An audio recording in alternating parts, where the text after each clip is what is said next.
No, Shalom Aleichem, Erev Tov. We're here with the weekly class in Devar Malchus, and as we always begin, Rav Yaakov is here. As we always have the custom to begin with a miracle story that's usually connected with the Rebbe Shlita Melech Ha'Moshiach. And in this week's story, we'll hear about a $200 check. Yaakov, you come just when we're talking about $200 checks from the Rebbe.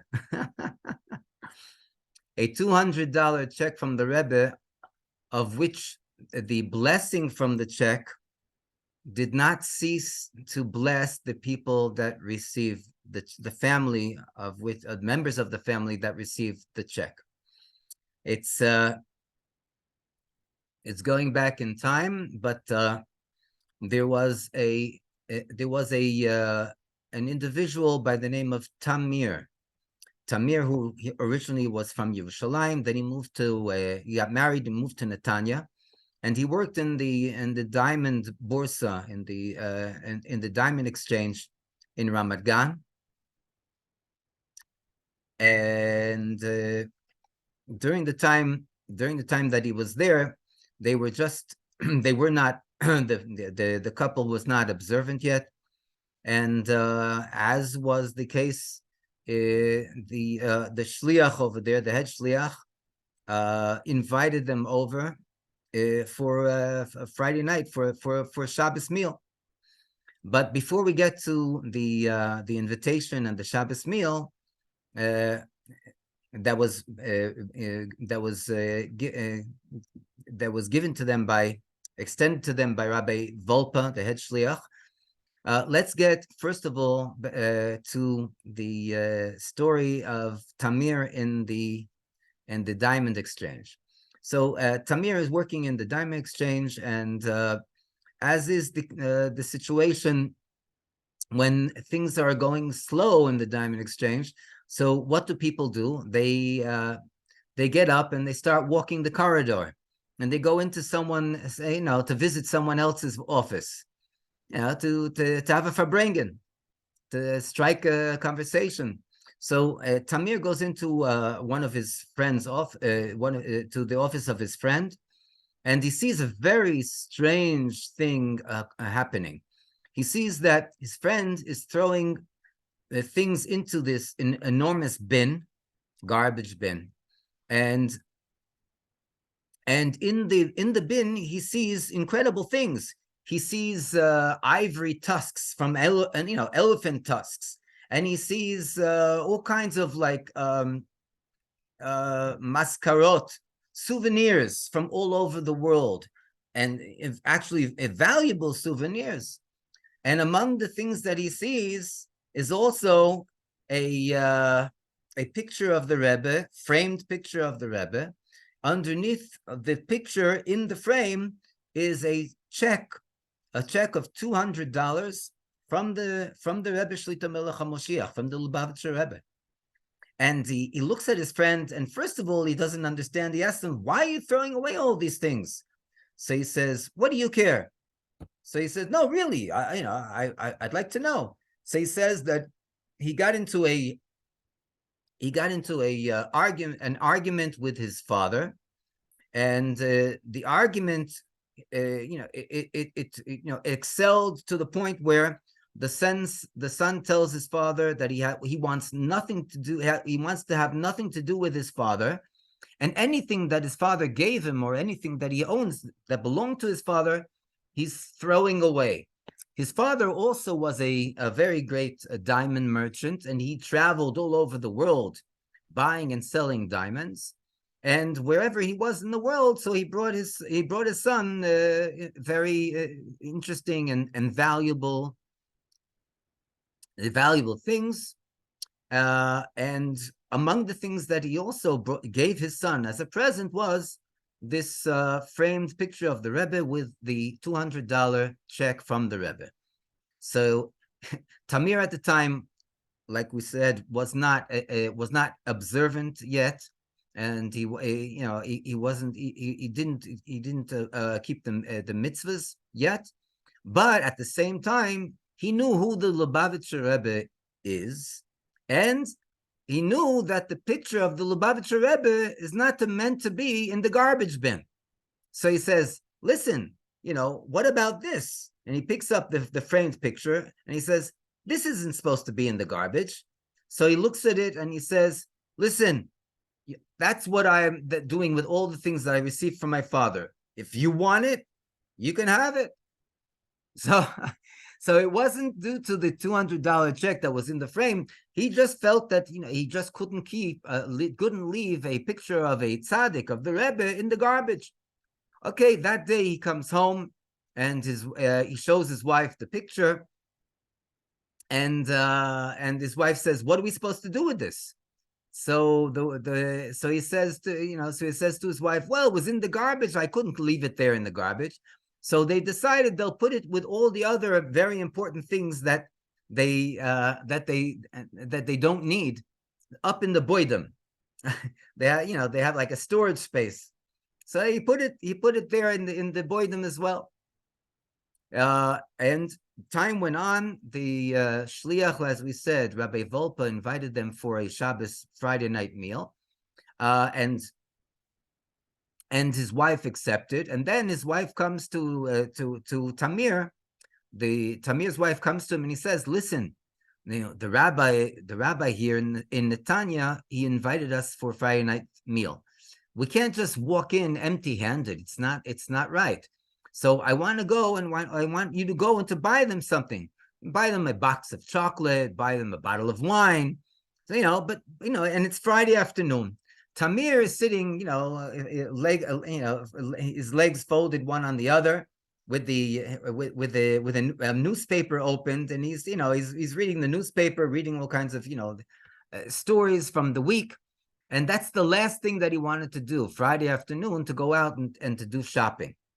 So he thinks for a moment and he says, "Listen, didn't you say that it's the Chabad Shaliach, the Chabad rabbi here in Netanya?" She says, "Yes."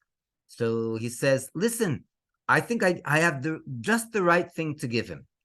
And he goes up to the storage space, to the boidem, and he takes out the framed picture of the Rebbe with the $200 check, and he says, "This could be just the present that we can give them."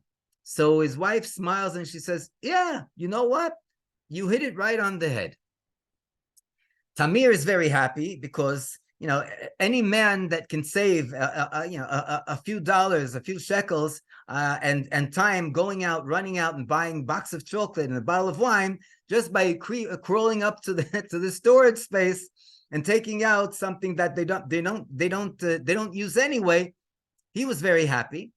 But one thing he did know, he knew that he has to bring it to the rabbi, to the shliach, before Shabbos. Okay, so he dusted it off, he put it into a plastic bag, and right before Shabbos, he goes over to the shliach's house to give him the present.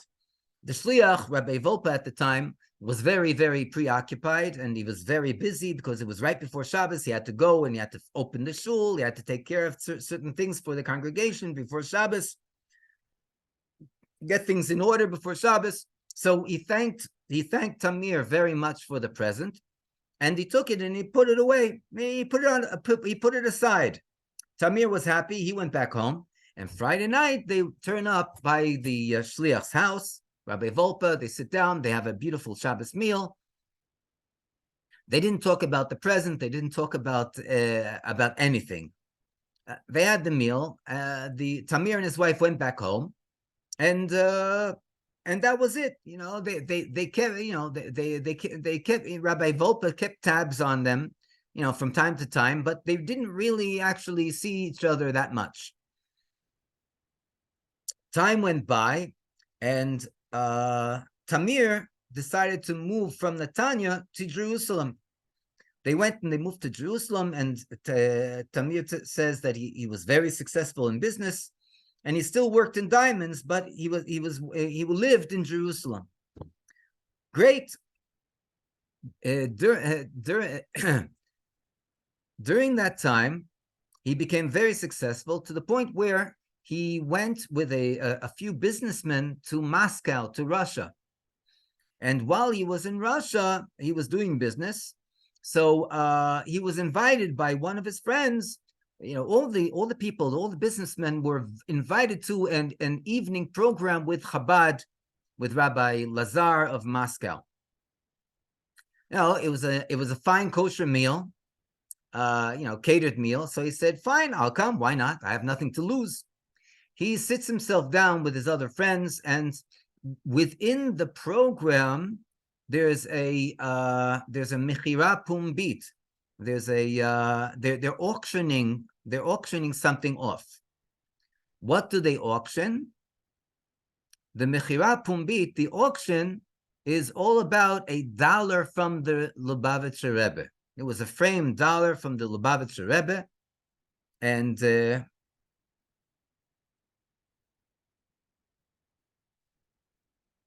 it was a framed dollar from the Lubavitcher Rebbe, and they were auctioning.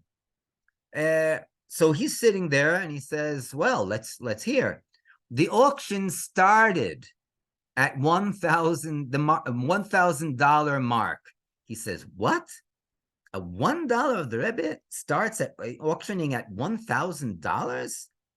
This sounds unbelievable." And the auction went on, and it reached $4,000.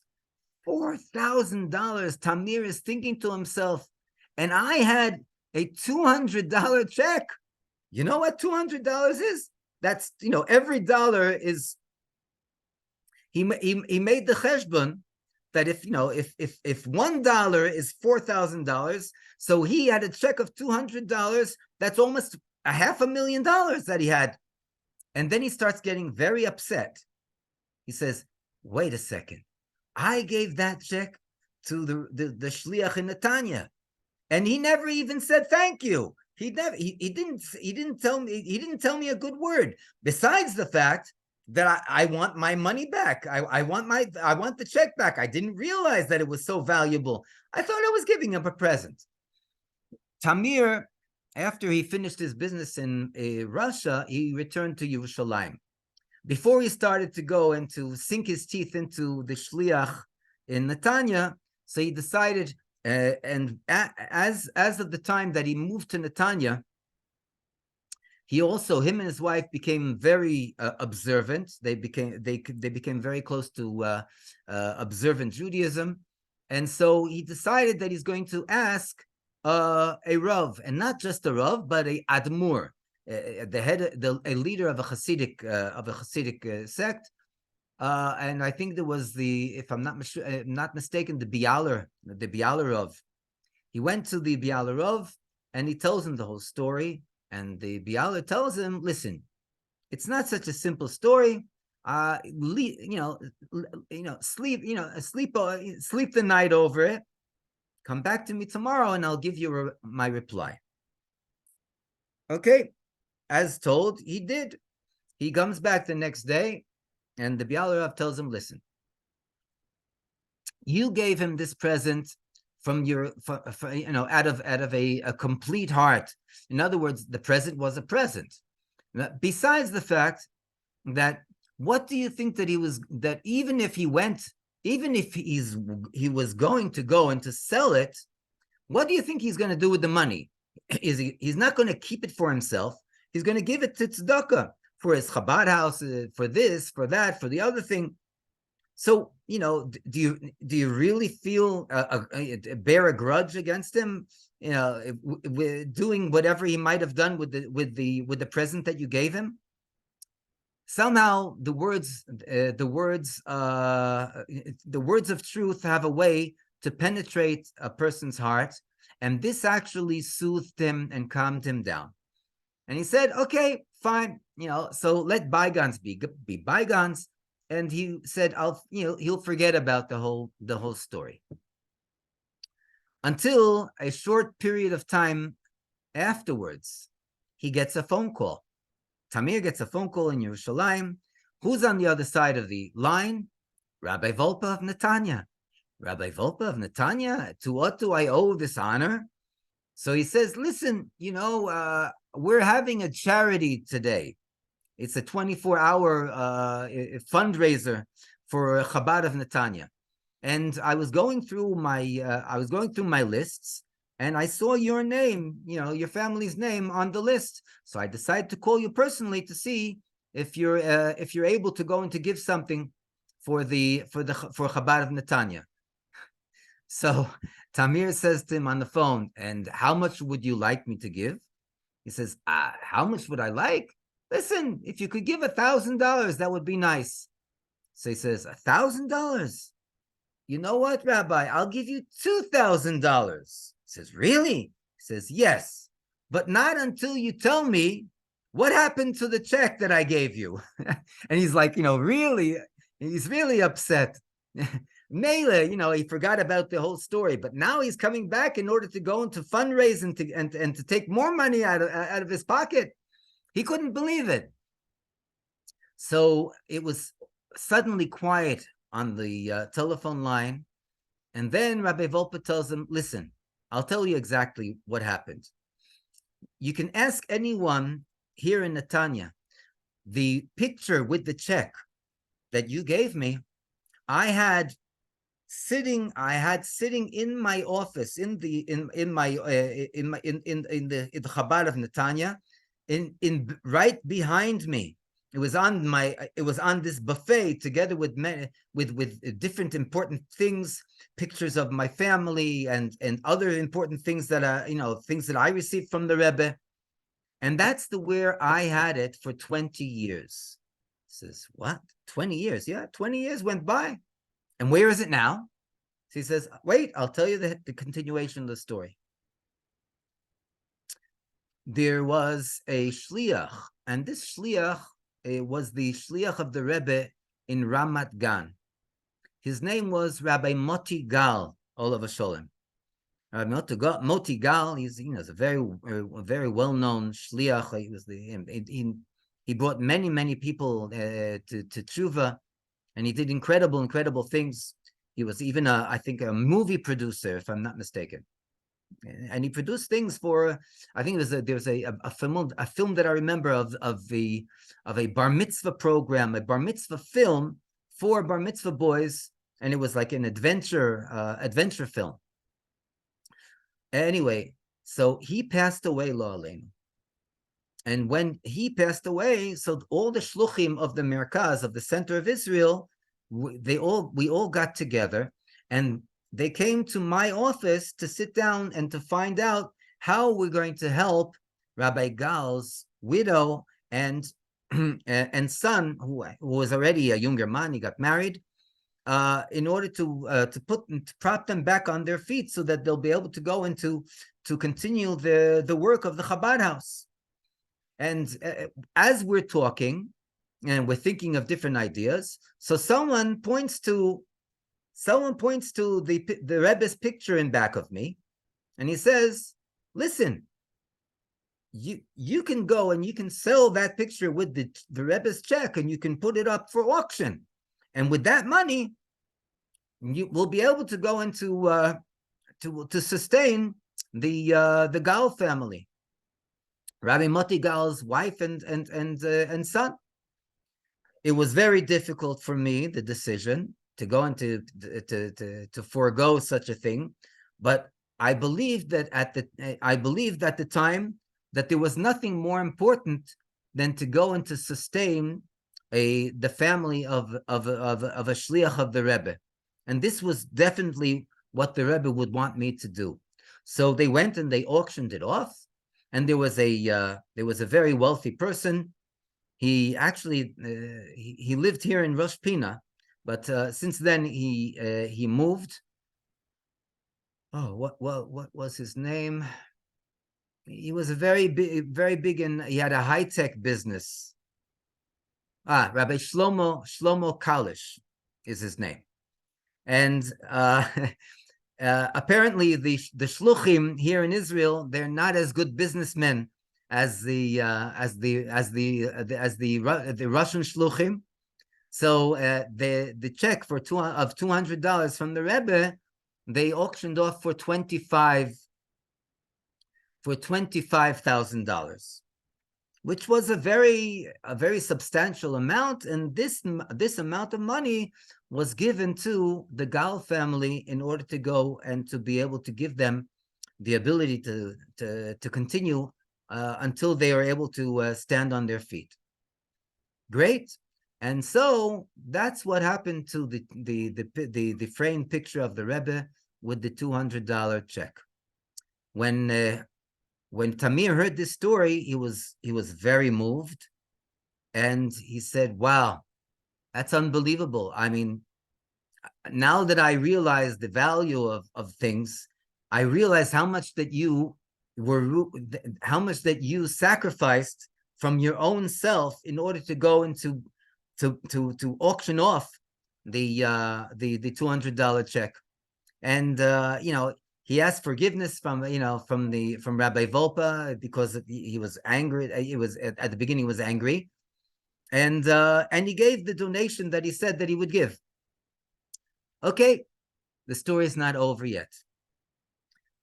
The next day, Tamir is back in the diamond exchange in Ramat Gan, and as he's walking the corridor, he looked and he saw that his friend from time back, or 20 years ago, was in his office.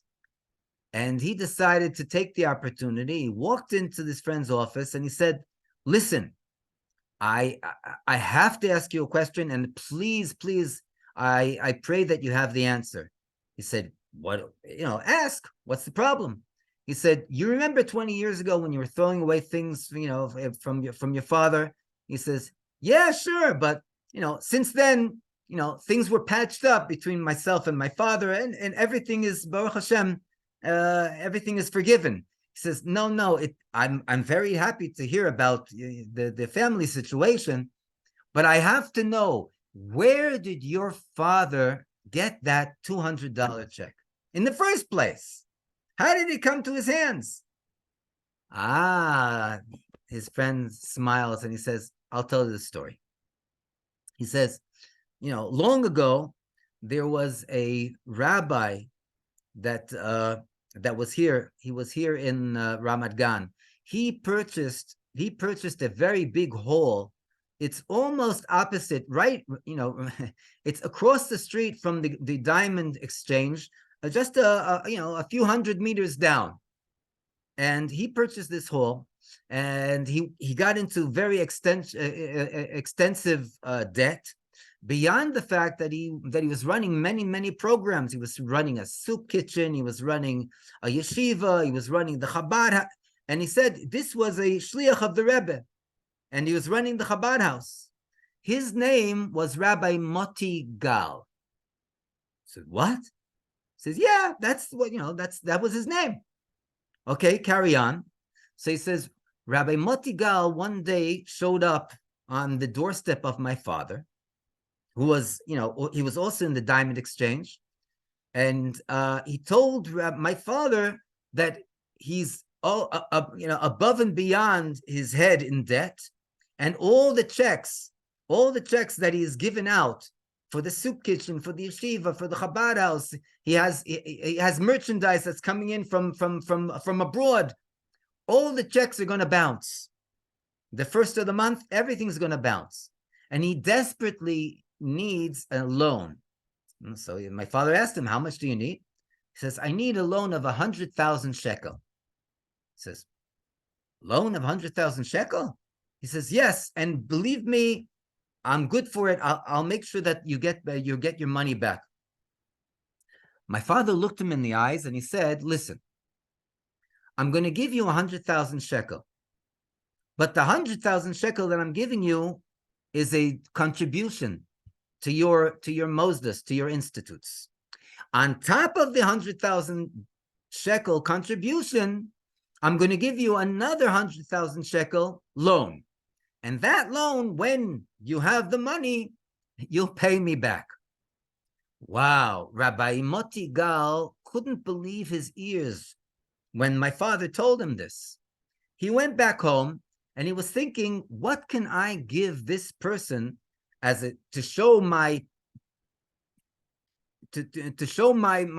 reciprocation and my appreciation for literally, first of all, saving him from the hot water that he was about to be cooked in, and second of all, the fact that he went and he did this from the bottom of his heart.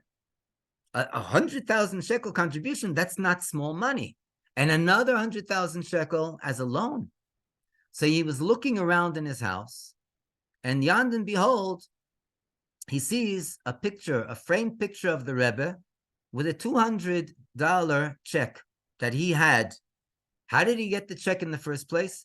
In Tafshim Memtes, in 1989, Tafshim Memtes.